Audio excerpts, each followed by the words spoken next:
guys, this is Lisa back with another video for May's Design Team. And in the month of November, we are working on embossed cards. So today we're going to do some heat embossing. Before we do that, I wanted to make a cool round card with some ink blendings. You can see here I've done a sample. I'm going to use Distress Oxide ink in Tumbled Glass, Mermaid Lagoon, Faded Jeans, and I don't have the newest colors that came out. I wanted to use a darker blue, so I've just got the Distress ink in Chip Sapphire. Now you could use either Distress ink or Distress Oxide ink, but the reason I like the Oxide inks is they've got a milky flavor to them. They're not just dye inks, they're a combination, and so they blend really, really quick. So I think I'll be good with just doing that Distress on the very ends of it, and it still blends really well. Okay, we will get started. For my background piece here, I'm using some round die cuts. These particular ones are from Sizzix. They're the Tim Holtz brand framelits, and they've just got a decorative edge on them, which I thought was cool. So I'm using the largest one for the round base of the card. So I cut 2 of those. And let's see. These are 4 inches. And then for the blue, I cut the next size down, which is 3 1/2. So I like this because it's still going to fit in an A2 size card, envelope, excuse me. So I'm going to move these out of the way, and we're going to start with our ink blending. So here's my sample. And I'm going to get a couple of things that I like to use when doing ink blending, which is some tape and a scratch piece of paper. Here, I've already used the back side on this one. And we'll go ahead and get these open. It's Tumbled Glass, this Mermaid Lagoon, Faded Jeans, and the Chip Sapphire. And what I do with the tape is I actually put it on my fingers so that I can move it around and hold it with, number 1, not getting ink on my fingertips, but number 2, so I don't get fingerprints in the ink that is still wet. So what I'm doing is I get a good amount of the Distress Oxide on here and start blending. And I failed to mention the reason I'm starting with blue paper. This is kind of my cheat method where I don't start with white. So it's already got some color in the paper, and I don't use near as much ink, and it doesn't take near as long to blend if you're starting with your base color. So you can barely see this blue on there. And that's kind of what I wanted, but I need a surface to get started to blend it together. So you start off the paper and move on and just work in a circular motion. And I'm going to go back with this lighter color, the Tumbled Glass, and kind of blend those edges together. So I'm going to turn my paper, hold it down, and then now I'm going into the Faded Jeans and blend this together. This is where this makes a lot more sense than the Distress ink. It just blends really, really smooth, really quickly, where it takes a little more elbow grease on just the Distress ink. So I'm going to go in with the lighter colors and kind of blend those together. Now I'm going to go in with the Distress ink and the Chip Sapphire. Again, if I had Distress Oxide in this color, I would definitely be using it. But it's not going to give me a different look. It's not going to cause an issue, especially since I'm just using it here on the edge to give me that darker color. Okay, I think I like that. So obviously you can go for the look you're looking for if you want more light, more dark. But I think this is perfect. Okay, so I'm just going to put my supplies away here, and we will move on. Before we move on, you want to make sure your inked piece is completely dry. You can just give it a few minutes, or you can hit that with your heat gun. And so I've done that. I've heated it up a little bit to make sure that it's dry. And now we are going to do some embossing in white ink. So what I want to do to make sure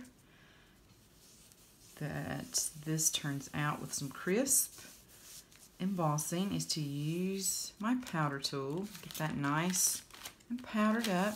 Move that to the side for a minute. And I'm going to get out my stamps. So what I am using is the May Christmas Insta Wreath. I'm going to use this Merry Christmas stamp. And in the Fancy Flurries, I'm just using a combination of those snowflakes. So what I have done to lay out my stamps is this is just another copy of that blue circle so I could lay them out. I get out my Misty and I use the creative corners and put that down because I want my stamps to kind of hang out on the side. So that's why I needed this. So I put that in the corner. Then I laid my circle out to kind of see where I wanted these to land. So I've got those laid out and I'm just going to close the door on my Misty. Make sure I pick them all up. Okay, perfect. So now here is the piece we just created. And I've already got the powder on it. And I think I want my dark to be here in the bottom. That here. Use my magnet. I was going to make sure this will not hit my magnet. And it is going to hit it. So I'm maybe living on a prayer on this one and not using a magnet because I've got a lot of stamps here. Let's see. I could put it right in the corner here, I think.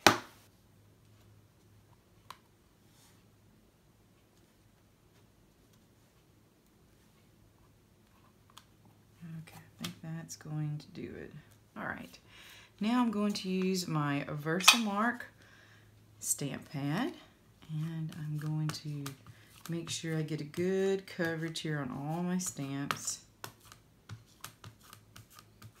And then bring that over. And also by using the Misty, if I don't think I've got good coverage, I can always stamp it again in the same spot. So I'm going to pull this up carefully in case it moves.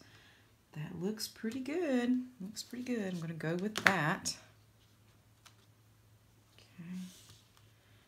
Now, move this out of the way, and I'm going to use my white embossing powder and sprinkle that on. I've just got it in this container. It just makes it a little easier for me. See if I can find my tweezers. Okay, so now I'm going to take my piece and I'm going to sprinkle it with the white embossing powder. And I keep the color that I use the most often in this container because it makes for easy cleanup. I use white the vast majority of times when I am embossing. Okay, so we'll just make sure we got some good coverage. Use my little spoon that I have from the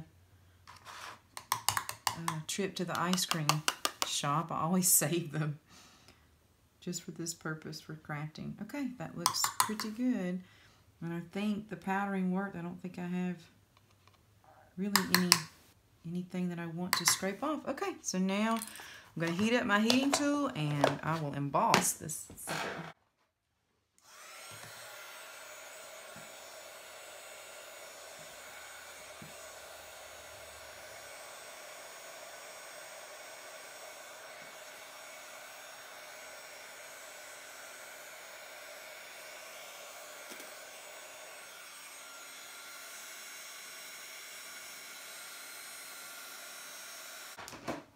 Okay, got some warping, but it is so pretty. So pretty. Okay, clean up a little bit here. Now let's work on our card base. So we had this cut down to 4 inches. And the way I want to make my card base is I know you can put this through your die cut machine and have your circle hang off like this so that you could have an oblong circle, we would say, but it's not a perfectly round shape, and that's what I was looking for. So what I like to do is put this into my scoreboard, and I want to come over about 1/2 of an inch. I think I'll do 3/8 of an inch here. So I'm going to start at 3/8 of an inch on one of these pieces, and I'm going to score just on one. This is going to be the back side of my card. So that way, when you fold the card up, the top part is still perfectly round, but the back part that you're not going to see is actually going to do the flipping up and down. So I'm going to go ahead and burnish.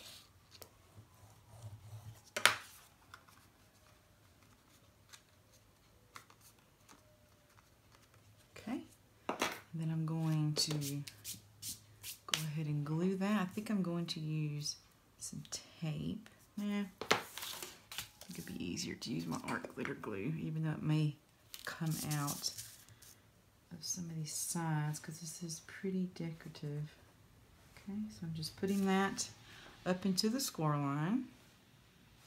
I'm going to lay the top piece directly on it. Make sure I get on the right side here. Just line that up.